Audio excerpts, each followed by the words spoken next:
नमस्कार, बिहार तक देख रहे हैं आप और आपके साथ मैं हूं आशीष अभिनव और हमारे साथ हैं हमारे सहयोगी इंद्र मोहन। 2025 का विधानसभा चुनाव जिसमें अभी एक साल से भी ज्यादा का वक्त है, लेकिन बिहार में राजनीतिक दल सियासी बिसात इसको लेकर अभी से बिछाने शुरू कर दिए हैं और सूबे के मुखिया नीतीश कुमार इसको लेकर सुपर एक्टिव हैं। तेजस्वी यादव भी यात्रा पर निकलने वाले हैं, लेकिन उससे पहले नीतीश कुमार जिस तरीके से सुपर एक्टिव हैं, इसको लेकर चर्चा तेज है कि नीतीश कुमार ने क्या कोई तगड़ी ऐसी फील्ड सजा दी है जिसमें तेजस्वी यादव के लिए सियासी बैटिंग करना मुश्किल हो जाएगा। हम खबर की और चर्चा की शुरुआत करेंगे, उससे पहले दर्शकों को जानकारी दे दें कि बिहार सरकार सुप्रीम कोर्ट चली गई है जातीय गणना जनगणना के मामले में, और इस पर जिसको लेकर तेजस्वी लगातार सवाल उठा रहे थे, अब इस मुद्दे को ही नीतीश कुमार ने बहुत अच्छे से एक तरह से कहिए तो कैच कर लिया। इंद्र मोहन सर, तगड़ी फील्डिंग सजा रखी है नीतीश कुमार ने तेजस्वी यादव के लिए, और जहां भी तेजस्वी जाएंगे उनको तमाम चुनौतियों का सामना करना पड़ेगा और नीतीश कुमार चुनावी जोड़ तोड़ में और रणनीति में माहिर। देखिए, नीतीश कुमार सबसे बड़ी बात है कि वो पूरी तरीके से फिट दिख रहे हैं और चुनावी मोड में भी दिख रहे हैं।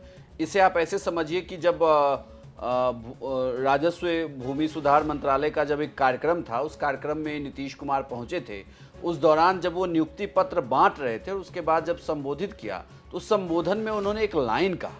उन्होंने कहा कि अगले साल होने वाले विधानसभा चुनाव से पहले आप पूरे बिहार का जमीन का सर्वे करवा दीजिए। अब यहां से ये बात कही जा रही है कि इसका मतलब कि नीतीश कुमार अब चुनावी मोड में हैं। वो मुद्दों को भी तय कर रहे हैं कि किन मुद्दों को लेकर वो जनता के बीच जाने वाले हैं। चूंकि एनडीए बिहार में ये तय हो चुका है कि नीतीश कुमार की अगुवाई में ही विधानसभा चुनाव लड़ा जाएगा। इस बार नीतीश कुमार को एक नई बात भी कहनी होगी, क्योंकि पिछली बार विधानसभा चुनाव के दौरान भी एंटी इनकम्बेंसी का फैक्टर की चर्चा थी। इस बार वो ये चर्चा ज़्यादा हो सकती है, तो इसके लिए उन्हें उस मुद्दों को उठाना होगा। जैसे आप देखिए कि पहली बार जब नीतीश कुमार आए तो उन्होंने बिजली की बात कही कि मैं हर घर तक बिजली पहुंचा दूंगा, आप अगर बिजली नहीं पहुंचा पाया तो वोट मत करिएगा। बिजली पहुंचाई गई। फिर सड़कों की बात की गई, हर घर तक सड़क पहुंचाया गया। फिर हर घर नल जल योजना उन्होंने चलाया कि हर घर तक हम नल जल की योजना पहुंचाएंगे, वो भी अब जो इस बार के चुनाव में उन्हें उन मुद्दों को बताना होगा कि जिसके जरिए वो लोगों को बता सके कि हमने इस टर्म में किया क्या है।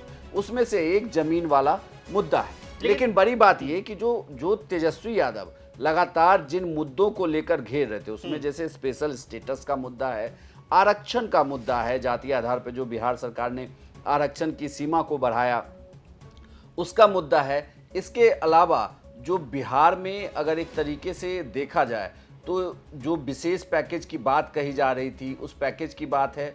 और लगातार तेजस्वी यादव अब लॉ एंड ऑर्डर पर भी सवाल उठा रहे हैं। इसे लेकर अब नीतीश कुमार एक्टिव इस तरीके से दिखते हैं कि जेडीयू की राष्ट्रीय कार्यकारिणी की बैठक में उन्होंने संजय झा को कार्यकारी अध्यक्ष तो बनाया ही बनाया, साथ ही स्पेशल स्टेटस के मुद्दे की बात हो या आरक्षण की बात हो, इन सबको उन्होंने उसमें प्रस्ताव में पास किया। सरकार सुप्रीम कोर्ट जा रही है आरक्षण के मुद्दे को लेकर। इसके अलावा जो विशेष पैकेज की है वो पार्टी ने ये तय किया है कि वो लगातार उठाएगी, बात करेगी। और आप उस तस्वीर को भी देखिए कि राज्यसभा में जब प्रधानमंत्री मोदी का संबोधन हुआ, संबोधन के बाद प्रधानमंत्री मोदी के साथ सोफे पर जो बैठे हुए नेता हैं वो जेडीयू के कोटे से मंत्री ललन सिंह हैं। तो इसका मतलब पार्टी अपनी बात जोर शोर से रख रही है, वो अपनी बात कर रही है। अब यहाँ पर देखना होगा कि तेजस्वी अब अगला कौन सा मुद्दा उठाते हैं जिसे लेकर नीतीश कुमार की तैयारी ना हो। एक बड़ा मुद्दा है बेरोजगारी।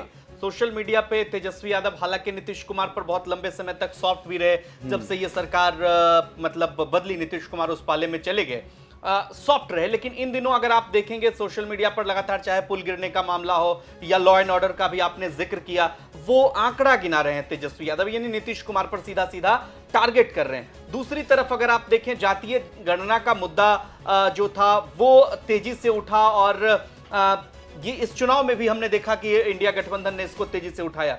अब तेजस्वी यादव की पार्टी पहले कह रही थी कि हम जाएंगे सुप्रीम कोर्ट, अगर सुप्रीम कोर्ट में हम इस मामले को उठाएंगे, लेकिन अब सरकार खुद चली गई है। तो तेजस्वी यादव के लिए मुद्दा बचेगा क्या? नीतीश कुमार खुद वहां चले गए हैं और जोर शोर से जेडीयू ने समर्थन कर दिया उसका। सबसे बड़ा मुद्दा तो बेरोजगारी का है बिहार में, जिसे लेकर तेजस्वी एक बार फिर विधानसभा चुनाव में उतरेंगे। हालांकि बिहार सरकार लगातार नियुक्ति पत्र बांट रही है, लेकिन इसमें बड़ी दिक्कत है। जितनी भी परीक्षाएं हो रही हैं, उन परीक्षाओं के या तो पेपर लीक हो जा रहे हैं, वो परीक्षा का पूरा मामला कोर्ट में चला जा रहा है। तेजस्वी यादव नियुक्ति के मुद्दे पर ही जाएंगे, वो सरकारी नौकरी और बहाली की बात करेंगे, पेपर लीक का मामला उठा सकते, इस मुद्दे को वो उठाएंगे। इसमें नीतीश कुमार के पास इसके बचाव में कितने तर्क होंगे, ये देखना दिलचस्प होगा कि उन्होंने कितना नौकरी दिया, क्योंकि तेजस्वी यादव के पास ये क्रेडिट जरूर है कि नौकरी देने, बिल्कुल 17 महीने की सरकार में नौकरी देने की तो उन्होंने काफी प्रयास किया और नियुक्ति पत्र बांटे गए। अब जो 1 साल का है, क्योंकि सरकार भी यहाँ से उस डैमेज को कंट्रोल करना चाहती है।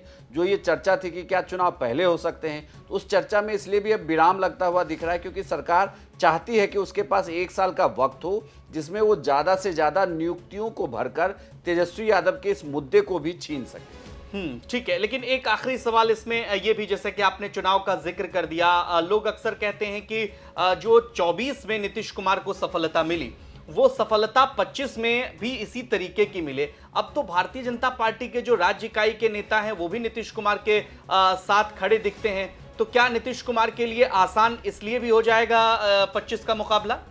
बिल्कुल, नीतीश कुमार के लिए मुकाबला आसान तो भी नहीं कह सकते, क्योंकि चुनाव के वक्त की परिस्थिति क्या होगी, लेकिन एनडीए में वो जरूर काफ़ी मजबूत हुए हैं और उनकी पार्टी की मजबूती दिखती है, क्योंकि जिस तरीके से दिल्ली की सरकार में जेडीयू का योगदान है और वो किंग मेकर की भूमिका में उभरे हैं। ऐसे में ये तो तय माना जाए कि 2025 के विधानसभा चुनाव, या यूँ कहें कि जब भी बिहार में अगला विधानसभा चुनाव हो, तो उसमें जेडीयू की भूमिका बहुत बड़ी है और नीतीश कुमार के लीडरशिप में ही ये पूरा चुनाव भी एनडीए लड़ने जा रही है। बिल्कुल, तो आपको क्या लगता है तेजस्वी किन मुद्दों को लेकर के जाएंगे, जिनका जिक्र सर ने किया भी, कि चाहे वो पेपर लीक का मुद्दा हो, बेरोजगारी का मुद्दा हो, इन मुद्दों को लेकर तेजस्वी आगे बढ़ेंगे? क्योंकि जातीय गणना के मुद्दे को नीतीश कुमार की पार्टी ने भी और खुद नीतीश कुमार लगातार इसको लेकर एक्टिव रहे हैं। तो देखना दिलचस्प होगा कि नीतीश कुमार ने जो पिच अभी से तैयार की है तेजस्वी यादव के लिए, बैटिंग जब दोनों करेंगे, तेजस्वी यादव जब बैटिंग करेंगे उस पर, तो कितना